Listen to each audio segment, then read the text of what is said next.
రెడ్డి గారి ఆదేశాల మేరకు ఈ రోజు రాష్ట్ర వ్యాప్తంగా ఈ డిఎస్సి పై జరిగిన అవకతవకలకి జిల్లా కలెక్టరేట్ ఆఫీస్ ఎదుట ధర్నా కార్యక్రమం వైఎస్ఆర్ కాంగ్రెస్ పార్టీ యువజన విభాగం తరఫున చేయడం జరుగుతుంది.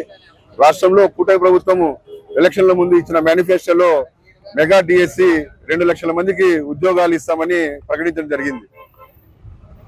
ఈ మధ్య డిఎస్సిలో జరిగిన అవకతవకల గురించి ఎవరైతే అనర్హులు వాళ్ళందరికీ కూడా ఈ క్రీడల కింద ఫేక్ సర్టిఫికెట్లతో అసలైన లబ్ధిదారులకి ఉద్యోగాలు రాకుండా ఒక్కొక్క ఉద్యోగాలు 20 నుంచి 25 లక్షల రూపాయలకి ఈరోజు అమ్ముకుంటున్నారంటే మన రాష్ట్రంలో ఈరోజు ఎంత దౌర్భాగ్య స్థితిలో ఉందో మనకు అర్థమవుతుంది.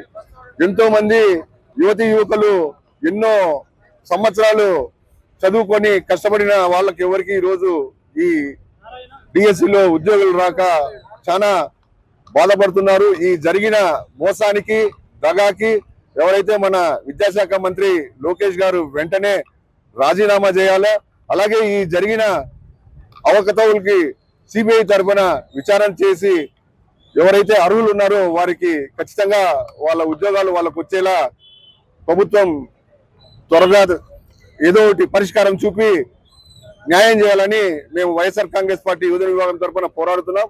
అలాగే ఎవరైతే దీంట్లో అనర్హులుగా ఫేక్ సర్టిఫికెట్స్ పెట్టి ఉద్యోగాలు పొందినారో వాళ్ళందరినీ కూడా కఠినంగా శిక్షించి ఇంకోసారి ఎవరైతే నిజాయితీగా కష్టపడి చదువుకొని వాళ్ళు లక్షలు వెచ్చించి కోచింగ్లు తీసుకొని సంవత్సరాల తరబడి వాళ్ళ టైంని వేస్ట్ చేసినందుకు కూడా ఈ ప్రభుత్వానికి రాష్ట్ర ప్రజలందరూ కూడా ఈరోజు చాలా పెద్ద ఎత్తున నిరసన వ్యక్తం చేయడానికి వైఎస్ఆర్ కాంగ్రెస్ పార్టీ ఈరోజు రాష్ట్ర వ్యాప్తంగా ఈ కార్యక్రమం చేపడుతున్నాం.